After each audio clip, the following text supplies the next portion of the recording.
এ বলদ ভাই, এখানে আসো, কি কোন? বসো।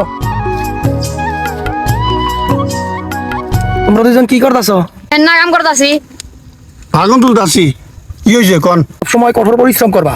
কঠোর পরিশ্রম করলে জীবনে সফল হইতে পারবা।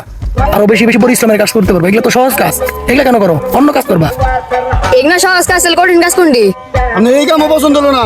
পছন্দের বিষয় না, কঠোর পরিশ্রম করতে হবে। যেমন মাটি কাটা, পেট্রোলের রিক্সা ঢালা, এগুলো হচ্ছে কঠোর পরিশ্রম। ঘাম ঝরাইতে হবে, তাহলে জীবনে সফল হইতে পারবা। আমি বুঝলাম। আপনি কি করেন? আপনি শরীর না দিচ্ছি কি করতেছে? ও, আমার কাজ হয়েছে বৈশা থাকা। বৈশা বৈশা আমি পরিশ্রম করি। ও, আপনি তাহলে বৈশা বৈশা থেকে পরিশ্রম করেন? হ্যাঁ, অনেকটা সেই রকম। কোন জানালা কথা? কথা কথা শুনলে কি রাখবে না? দশটা করো না? ফালতু লোক। ও, ভালো পরামর্শ দিলাম, ভালো লাগলো না। তুই যে কাম করবো থাক, কি বইয়ে থাক আমার কালি কষ্টের কাম করিস।